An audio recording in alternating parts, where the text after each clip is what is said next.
నమస్తే, welcome to Andhraprabha. నేను Manaswini.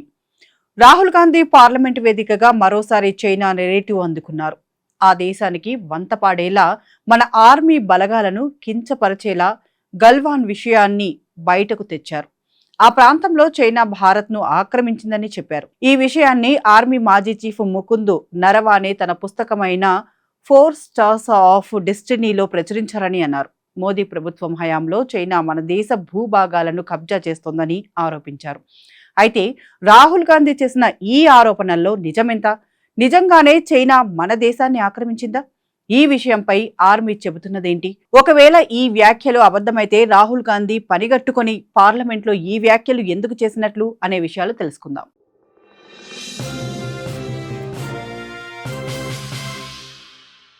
Parliament budget సమావేశాల సందర్భంగా లోక్సభలో రాష్ట్రపతి ప్రసంగానికి ధన్యవాదాల తీర్మానంపై చర్చ జరుగుతున్న సమయంలో ప్రతిపక్ష నేత రాహుల్ గాంధీ డోక్లాం అంశాన్ని ప్రస్తావించారు.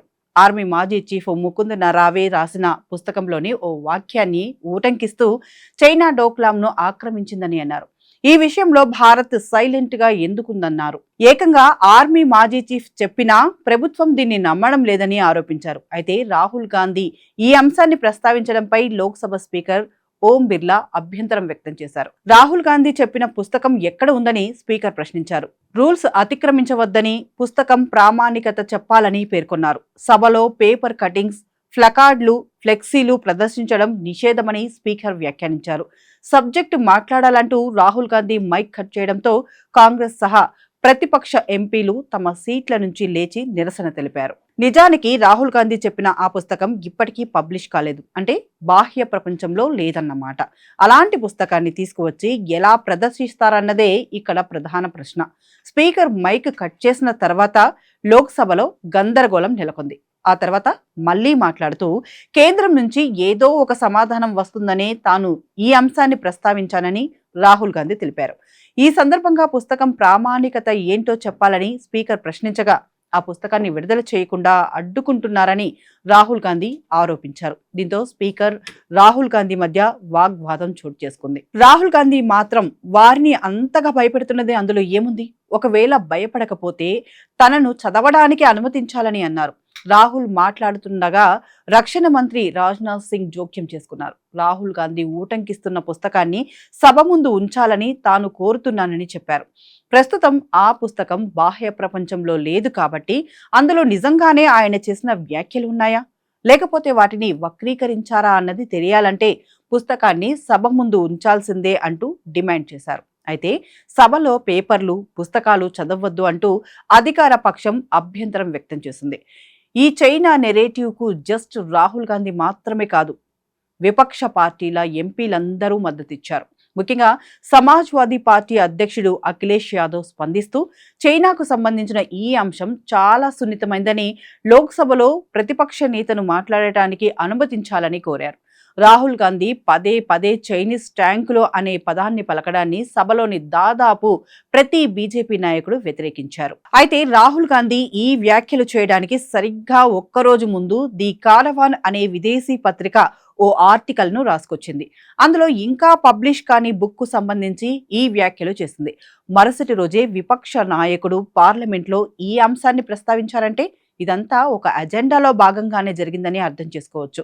కారవాన్ కానీ రాహుల్ గాంధీ కానీ ఊటంకించిన పుస్తకాన్ని ఆర్మీ మాజీ చీఫ్ జనరల్ ముకుంద్ నరవానే రాసిన పుస్తకంలోనిది.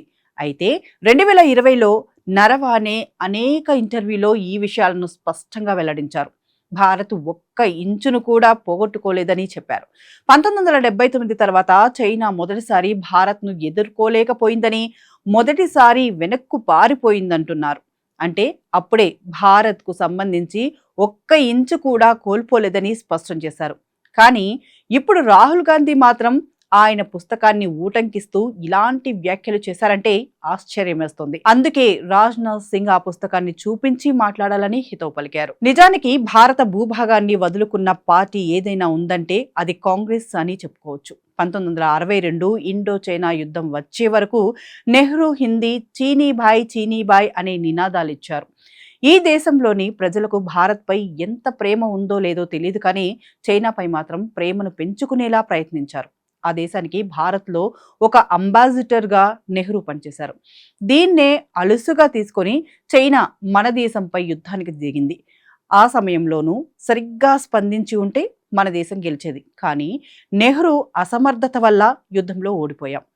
ఆక్సాయ్ చిన్ను చైనా ఆక్రమించింది. అప్పుడైనా చైనా నుంచి భూభాగాన్ని తెచ్చుకునేందుకు ప్రయత్నించాలని, ఈ విషయంపై పోరాటం చేద్దామని విపక్షాలు చెబితే, ఆ ప్రాంతాలు మనకెందుకు, అక్కడ గెడ్డిపోచ కూడా మొలవదని అపహాస్యమాడారు.